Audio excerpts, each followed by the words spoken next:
My daddy's friend surprised me while I was sleeping.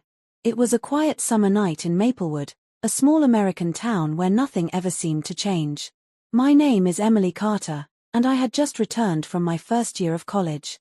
Home felt both familiar and strange after being away for so long. My father, David Carter, lived alone ever since my mother had passed when I was young.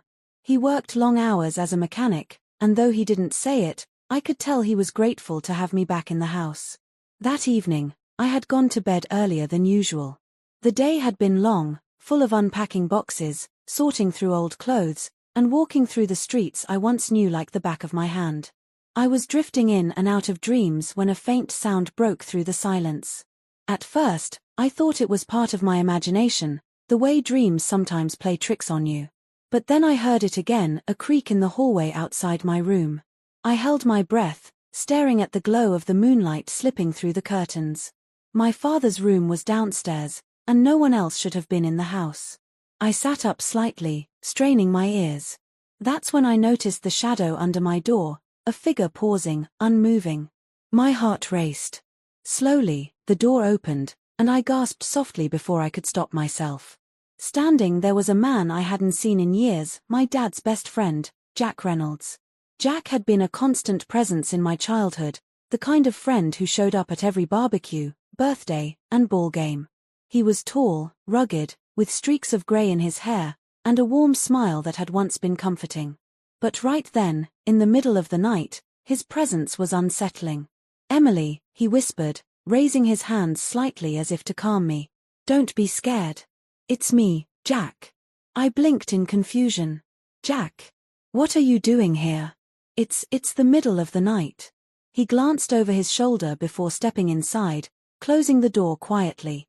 "I didn't mean to wake you up. I wanted to surprise you and your dad. I came back earlier than planned." "Surprise us?" I asked, still wary. Jack nodded, pulling a folded envelope from his jacket pocket. "I've been traveling for work the past 2 years. Your dad probably told you I was out of state. But what he didn't know was that I've been working on something for him. And for you." The way he said it made my chest tighten with unease. Yet there was nothing threatening in his expression, just an odd intensity that kept me from looking away. He handed me the envelope. My fingers trembled slightly as I opened it. Inside were photographs, old, yellowed, some newer. Pictures of my dad and Jack in their 20s, standing proudly in front of a half-built house. And then, more recent ones of that very same house, fully restored, beautiful, almost brand new. "What is this?" I whispered. "It's a home," Jack said softly. "Your father and I started building it years ago, before your mom passed. He never had the heart to finish it. So I did. It's my gift to him. To you." I stared at the photos, overwhelmed. My dad had never mentioned this place, never even hinted at it. Tears stung my eyes without warning. Jack's voice lowered, almost apologetic. "I wanted to tell him in the morning, but when I saw the light under your door, I thought maybe I'd tell you first. You should know, your dad is stronger than he thinks. He's carried guilt for a long time. Maybe this will help." I didn't know what to say.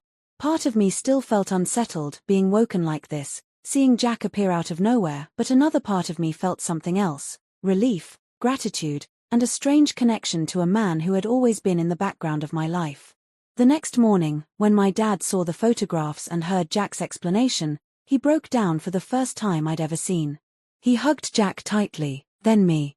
It was like a burden he had carried for years was finally lifted. But that wasn't the end of the story. Later that week, when we drove to see the restored house, something unexpected happened. As we walked through the front door, I noticed a locked room Jack hadn't mentioned. When he finally opened it, we found boxes upon boxes of letters, journals, and keepsakes, memories my mother had left behind, which my father thought were lost forever. Jack had kept them safe all these years. The surprise, I realized, wasn't just the house. It was the chance for healing, for closure, for a new chapter we didn't know we needed. And that night, as I lay in bed back in my father's house, I thought about the moment Jack had stood in my doorway. What had felt unsettling at first had turned into the beginning of something much bigger than I could have imagined. Sometimes surprises come in the strangest forms. And sometimes, the people we least expect end up carrying the pieces of our lives we thought were gone forever.